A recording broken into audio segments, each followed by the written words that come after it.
ಮೂಡಾ ಹಗರಣದಲ್ಲಿ ಸಿಎಂ ಪತ್ನಿ ಪಾರ್ವತಿ ಅವರಿಗೆ ಬಿಗ್ ರಿಲೀಫ್ ಸಿಕ್ಕಿರುವಂತದ್ದು. ಮೂಡಾ ಪ್ರಕರಣ ಅದು ಸಿದ್ದರಾಮಯ್ಯ ಅವರ ರಾಜಕೀಯ ಜೀವನದಲ್ಲಿ ಅತಿ ಹೆಚ್ಚಾಗಿ ಕಾಡಿದಂತ ಪ್ರಕರಣ.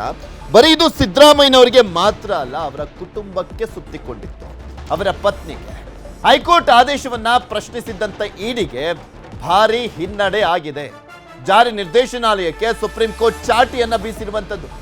ಜಾರಿ ನಿರ್ದೇಶನಾಲಯಕ್ಕೆ ಮೂಡಾ ಸಂಬಂಧ ಸಿಎಂ ಪತ್ನಿ ಕೇಸ್ನಲ್ಲಿ ತರಾಟೆಗೆ ತೆಗೆದುಕೊಳ್ಳಲಾಗಿದೆ. ರಾಜಕೀಯ ಯುದ್ಧ ಚುನಾವಣೆಯಲ್ಲಿ ಮಾಡ್ಕೊಳ್ಳಿ, ಅಲ್ಲಿ ಬೇಕಾದ್ರೆ ಹೋರಾಡ್ಕೊಳ್ಳಿ, ನೀವ್ ಯಾಕ್ರಿ ಬಳಕೆ ಆಗ್ತಾ ಇದ್ದೀರಾ ಅಂತ ಸುಪ್ರೀಂ ಕೋರ್ಟ್ ಪ್ರಶ್ನೆಯನ್ನ ಮಾಡಿದೆ. ಗರಂ ಆಗಿದೆ ಜಾರಿ ನಿರ್ದೇಶನಾಲಯದ ವಿರುದ್ಧ. ನೀವು ನಮ್ಮ ಬಾಯಿ ತರಿಸಬೇಡಿ ಅಂತ ಸಿಜೆಐ ಅಸಮಾಧಾನವನ್ನು ವ್ಯಕ್ತಪಡಿಸಿದ್ದಾರೆ. ಇಲ್ಲಾಂದ್ರೆ ಇಡಿ ಬಗ್ಗೆ ಕಠಿಣವಾಗಬೇಕಾಗತ್ತೆ. ಮಹಾರಾಷ್ಟ್ರದಲ್ಲಿ ನನಗೆ ಒಂದು ಅನುಭವ ಆಗಿದೆ ಅಂತ chief justice of India BR Gavai ಅವರು ಅಭಿಪ್ರಾಯವನ್ನು ವ್ಯಕ್ತಪಡಿಸಿದ್ರು. ಅಲ್ಲಿ ಈಗ ಇದನ್ನ ದೇಶದಾದ್ಯಂತ ಮುಂದುವರಿಸಬೇಡಿ. ಇಡಿ ನಡೆ ಬಗ್ಗೆ ಸುಪ್ರೀಂ ಕೋರ್ಟ್ ಗರಂ ಆಗಿದೆ. ಸಿಜೆಐ BR ಗವಾಯಿ ಪೀಠದಲ್ಲಿ ವಿಚಾರಣೆಗೆ ಬಂದಿತ್ತು. ಇಡಿಯನ್ನ ಇದೇ ಸಂದರ್ಭದಲ್ಲಿ ತರಾಟೆಗೆ ತೆಗೆದುಕೊಂಡಿದ್ದಾರೆ ಸುಪ್ರೀಂ ಕೋರ್ಟ್ನ ಮುಖ್ಯ ನ್ಯಾಯಮೂರ್ತಿಗಳು. BR ಗವಾಯಿ ಅವರು ಜಾರಿ ನಿರ್ದೇಶನಾಲಯವನ್ನ ತರಾಟೆಗೆ ತೆಗೆದುಕೊಂಡ್ರು. ಕುರ್ಚಿ ಕಿತ್ತಾಟದ ನಡುವೆ ಸಿಎಂಗೆ ಮತ್ತಷ್ಟು ಬಲ ಬಂದಂತಾಗಿದೆ. ಮೂಡಾ ಕೇಸ್ನಲ್ಲಿ ಇಡಿಗೆ ಸುಪ್ರೀಂ ಚಾಟಿ ಬೀಸ್ತಿದ್ದ ಹಾಗೆ, ಮೂಡಾ ಕೇಸ್ನಲ್ಲಿ ಸಿಎಂಗೆ ಮೇಲುಗೈ ಸಿಕ್ತಿದ್ದ ಹಾಗೆ ನೈತಿಕವಾಗಿ ಸಿದ್ದರಾಮಯ್ಯನವರು ಮತ್ತಷ್ಟು ಸ್ಟ್ರಾಂಗ್ ಆದಂತಾಗ್ತಾ ಇದೆ. ಪೊಲಿಟಿಕಲಿನೂ ಕೂಡ ಮತ್ತಷ್ಟು ಮೈಲೇಜ್ ಸಿಗಲಿದೆ, ಮತ್ತಷ್ಟು ಶಕ್ತಿ ಆದಂತಾಗ್ತಾ ಇದೆ. ಪವರ್ ಶೇರಿಂಗ್ ನಡುವೆ ಪವರ್ಫುಲ್ ಆಗ್ತಾ ಇದ್ದಾರೆ ಸಿದ್ದರಾಮಯ್ಯ. ಪತ್ನಿ ಪಾರ್ವತಿಗೆ ಬಿಗ್ ರಿಲೀಫ್ ನೀಡಿರುವಂಥದ್ದು ಸುಪ್ರೀಂ ಕೋರ್ಟ್. ಪ್ರಕರಣ ಪ್ರಸ್ತಾಪಿಸಿ ಸಿಎಂಗೆ ಇಕ್ಕಟ್ಟಿಗೆ ಸಿಕ್ಕಾಕ್ಸಿತ್ತು ಬಿಜೆಪಿ. ಇದೀಗ ಸಿದ್ದರಾಮಯ್ಯಗೆ ಸಿಕ್ಕಿದೆ ಆನೆ ಬಲ. ಸಿದ್ದರಾಮಯ್ಯ ವಿರುದ್ಧ ಕೇಳಿ ಬಂದಿದ್ದಂಥ ದೊಡ್ಡ ಆರೋಪ, ಒಂದ್ ಕಡೆ ಲೋಕಾಯುಕ್ತದಿಂದ ಕ್ಲೀನ್ ಚಿಟ್ ಸಿಕ್ಕಿತ್ತು ಸಿದ್ದರಾಮಯ್ಯನವರಿಗೆ. ಮೂಡಾ ಪ್ರಕರಣದಲ್ಲಿ ಕ್ಲೀನ್ ಚಿಟ್ ಸಿಕ್ತಿದ್ದ ಹಾಗೆ ಇದ್ಬದ್ದ ಎಲ್ಲ ಆರೋಪಗಳಿಗೂ ಕೂಡ ಆ ಒಂದು ವರದಿನೇ ಉತ್ತರವನ್ನ ಕೊಟ್ಟಂತಾಗಿತ್ತು. ಅದಾದ್ಮೇಲೆ ಇಡಿ ಈ ಪ್ರಕರಣದಲ್ಲಿ ತನಿಖೆಯನ್ನು ಮುಂದುವರಿಸುವಂತ ನಿಟ್ಟಿನಲ್ಲಿ ಪಾರ್ವತಿಯವರನ್ನು ಕೂಡ ವಿಚಾರಣೆ ಮಾಡಬೇಕು ಅಂತ ಹೇಳಿತ್ತು. ಆದರೆ ಹೈಕೋರ್ಟ್ನಲ್ಲಿ ಆಗಿರಲಿಲ್ಲ. ಅದಾದ್ಮೇಲೆ ಆ ಹೈಕೋರ್ಟ್ ಆದೇಶವನ್ನ ಸುಪ್ರೀಂ ಕೋರ್ಟ್ನಲ್ಲಿ ಪ್ರಶ್ನೆ ಮಾಡಿದ್ರು. ಸುಪ್ರೀಂ ಕೋರ್ಟ್ ತರಾಟೆಗೆ ತೆಗೆದುಕೊಂಡಿದೆ ಇಡಿಯನ್ನು. ಇದೆಲ್ಲದ್ರ ಬಗ್ಗೆ ಇನ್ನಷ್ಟು ಮಾಹಿತಿಯನ್ನ ಕೊಡ್ತಾ ಹೋಗ್ತಾರೆ ನಮ್ಮ ಪೊಲಿಟಿಕಲ್ ಬ್ಯೂರೋ ಮುಖ್ಯಸ್ಥರಾಗಿರುವಂತಹ ಚಿದಾನ್ ಪಟೇಲ್ ನಮ್ಮ ಜೊತೆ ನೇರ ಸಂಪರ್ಕದಲ್ಲಿ ಜಾಯ್ನ್ ಆಗಿದ್ದಾರೆ. ಚಿದಾನ್ ಪಟೇಲ್, ನೈತಿಕವಾಗಿ ಮತ್ತಷ್ಟು ಸ್ಥೈರ್ಯ, ಧೈರ್ಯ, ಶಕ್ತಿ ಬಂದಂತಾಗಿದೆ. ಅದರ ಜೊತೆಗೆ ಪವರ್ ಶೇರಿಂಗ್ ನಡುವೆ ಸಿದ್ದರಾಮಯ್ಯನವರಿಗೆ ಈ ತೀರ್ಪು ಮತ್ತಷ್ಟು ಯಾವ ರೀತಿಯಾಗಿ ಪವರ್ಫುಲ್ ಆಗಿ ಮಾಡ್ತಾ ಇದೆ ಅಂತ.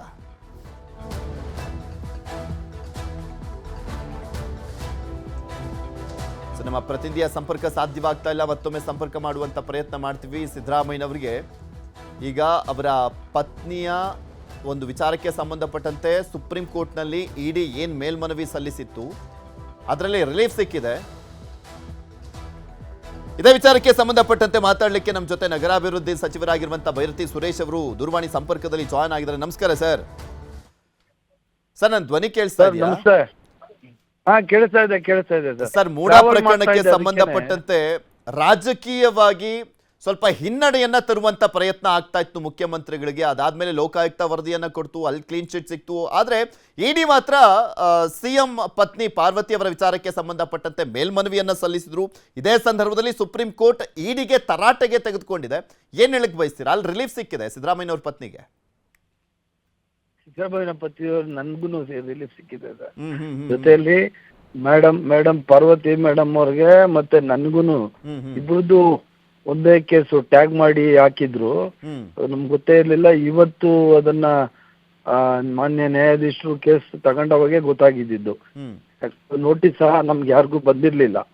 ಇದರ ಸುಪ್ರೀಂ ಕೋರ್ಟ್ಗೆ ಅವ್ರು ಅಪೀಲ್ ಹಾಕಿದ್ದಾರೆ ಅಂತಾನು ನಮ್ಗೆ ಗೊತ್ತಿರ್ಲಿಲ್ಲ. ಇವತ್ತು ಮಾಧ್ಯಮಗಳ ಮುಖಾಂತರ ನಮ್ಗೆ ಬಂದಂತ ಸುದ್ದಿ. ಅದಾದ್ಮೇಲೆ ಅದನ್ನ ವಿಡಿಯೋ ತೆಗೆಸ್ಕೊಂಡು ಇವತ್ತು ನೋಡಿದ್ರಿ. ಈಗ ಮಾನ್ಯ ಮುಖ್ಯ ನ್ಯಾಯಾಧೀಶರು, ಈ ದೇಶದ ಮುಖ್ಯ ನ್ಯಾಯಾಧೀಶರು ಮತ್ತೆ ಇನ್ನ ಇಬ್ರು ಜಡ್ಜ್ ಸಾಹೇಬ್ರು, ಮೂರು ಜನ ಕುತ್ಕೊಳ್ಳುವಂತ ಬೆಂಚ್, ಅದು ಪೀಠ, ತ್ರಿಸದಸ್ಯ ಪೀಠ.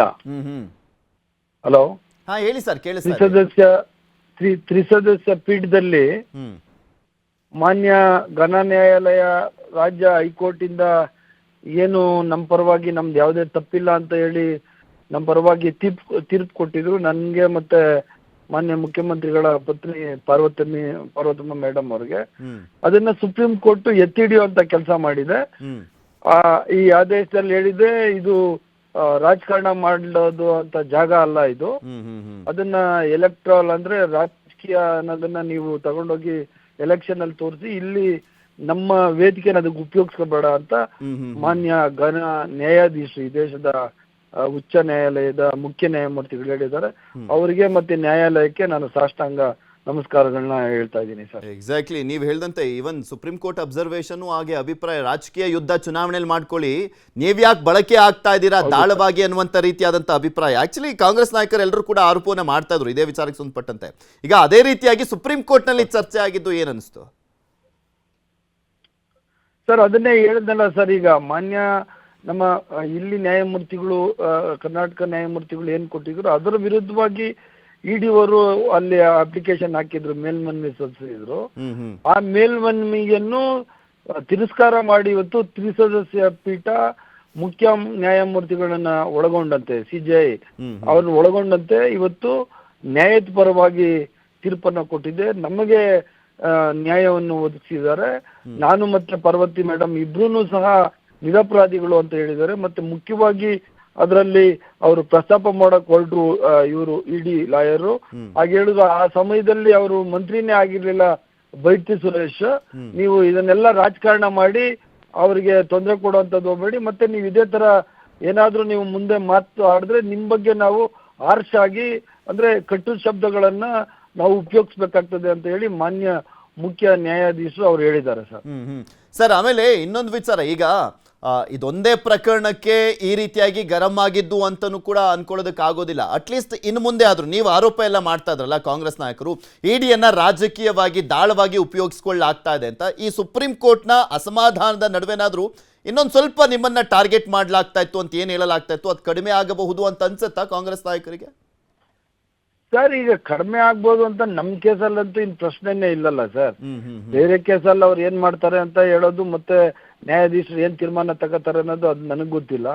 ಆದ್ರೆ ಈ ತ್ರಿಸದಸ್ಯ ಪೀಠ ಸರ್ ಇದು ಮಾನ್ಯ ಮುಖ್ಯ ನ್ಯಾಯಮೂರ್ತಿಗಳನ್ನ ಒಳಗೊಂಡಂತೆ ಅವರು ತ್ರಿಸದಸ್ಯ ಪೀಠ ಈ ತರ ನ್ಯಾಯದ ಪರವಾಗಿ ಮಾಡಿದ್ದಾರೆ. ಇದಕ್ಕೆ ನಾನು ಮತ್ತೆ ಪಾರ್ವತಿ ಮೇಡಮ್ ಅವರು ಯಾವತ್ತೂ ಈ ದೇಶದ ನ್ಯಾಯಾಂಗ ವ್ಯವಸ್ಥೆಗೆ ಸಂವಿಧಾನಕ್ಕೆ ನಾವು ಯಾವತ್ತೂ ಚಿರಋಣಿಗಳಾಗಿರ್ತೇವೆ ಸರ್. ಓಕೆ, ಇನ್ನಷ್ಟು ನೈತಿಕ ಶಕ್ತಿ ಬಂದಂತಾಗಿದೆ ಭೈರತಿ ಸುರೇಶ್ ಅವರಿಗೂ ಕೂಡ ಈ ಒಂದು ತೀರ್ಪಿನ ಮುಖಾಂತರ. ಧನ್ಯವಾದ ಸರ್. ನ್ಯೂಸ್ 18 ಯಾಕಂದ್ರೆ ಮಾಡದೇ ಇರುವಂತ ತಪ್ಪು ಸರ್, ನಾನು ಮಾಡದೇ ಇರುವಂತ ತಪ್ಪು ಇದು ಅದಕ್ಕೆ.